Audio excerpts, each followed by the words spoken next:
Bonjour à tous, on commence ce tour de la presse sportive en France avec la 24e journée de Ligue 1 qui débutait hier. Et tout s'est bien passé une nouvelle fois pour l'Olympique lyonnais en ce samedi soir.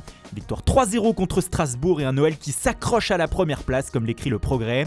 Avant les matchs de ce dimanche, Lyon a en effet repris la tête du championnat avec 1 point d'avance sur Lille et 4 sur le PSG.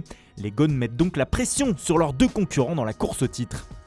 En Angleterre, la course au titre bat également son plein et Manchester United a une nouvelle fois été freiné hier à domicile contre Everton. Match nul 3-3 alors que les Red Devils ont mené 2-0 puis 3-2 jusqu'à la 95e minute et le but égalisateur de Calvert-Lewin. Une déception pour le Manchester Evening News qui indique que Manchester City a l'occasion de s'envoler en tête de la Premier League tout à l'heure. Les Citizens ont 2 points d'avance sur United avant leur choc contre Liverpool. Le coach mancunien Ole Gunnar Solskjaer a aussi été contraint de sortir Paul Pogba peu avant la 40e minute de jeu hier. Le champion du monde 2018 s'est plaint de la cuisse et a dû quitter prématurément ses partenaires. C'est ce que relaie aussi le Daily Star qui écrit que Pogba est sorti et MU a laissé s'échapper la première place. Dans une autre rencontre de cette 23e journée hier, Arsenal a poursuivi sa saison en enfer en s'inclinant 1-0 sur la pelouse d'Aston Villa. Un résultat très frustrant pour l'entraîneur du club Mikel Arteta qui s'est plaint de l'arbitrage à la fin du match comme le relaie le Daily Telegraph. Les Gunners sont 10e. En Italie, en revanche, ça va beaucoup mieux pour la Juventus.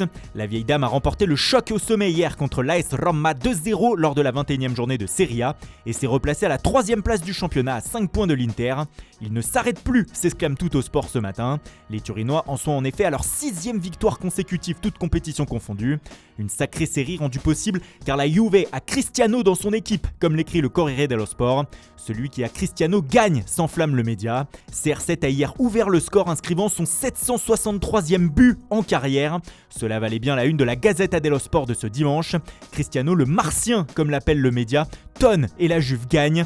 Un retentissement pour ce nouveau but jusqu'au Portugal où ce matin Record n'est pas avare d'éloges sur sa star nationale. Il est à jamais le plus grand pour le quotidien. Rien que ça. La Juve va donc bien, tout le contraire du Napoli. Les Napolitains ont été battus hier sur la pelouse du Genoa 2-1 et sont désormais 5e de Serie A, à 3 points de la 4e et dernière place qualificative pour la Champions League, occupée par la Roma. Pour l'édition locale du Corriere, on a vu une équipe de Naples sans défense hier. Au bout de 26 minutes, le Genoa menait en effet déjà 2-0 grâce à un doublé de Pandef. Cette défaite met encore un petit peu plus la pression sur l'entraîneur Gennaro Gattuso. Comme l'écrit la Gazzetta, le président Aurelio De Laurentiis était très en colère ce samedi soir après la défaite de son équipe. Il aurait alors fixé un ultimatum à son entraîneur. Il reste désormais 2 matchs à Gattuso pour se sauver et 2 matchs au couteau. Mercredi, il doit qualifier le Napoli pour la finale de la Coupe en éliminant l'Atalanta. Puis dimanche, il doit battre la Juventus en championnat afin de relancer le club dans la course à la Ligue des Champions. Sacré programme. En Espagne, le Real Madrid a tremblé hier lors de la 22e journée de Liga sur la pelouse de la Lanterne Rouge Huesca. Mais finalement, les merengues s'en sont sortis in extremis, victoire 2-1 grâce à un doublé de Raphaël Varane. Pour marquer ce succès et ce renversement de situation prouve que le Real ne jette pas l'éponge dans la course au titre. Les Madrilènes sont revenus à 7 points de l'Atlético hier avant le match des Colchoneros lundi. Varane en vaut 2 titres ce matin, As qui n'hésite pas dans ses pages intérieures à parler de sauvetage de la part du défenseur français envers son coach Zinedine Zidane qui avec une nouvelle défaite aurait été encore plus menacé. Pour El País, ce doublé de Varane est un clin d'œil à Sergio Ramos qui était absent hier et qui sera absent un petit moment puisque l'Espagnol va se faire opérer du ménisque et être indisponible entre 6 et 8 semaines.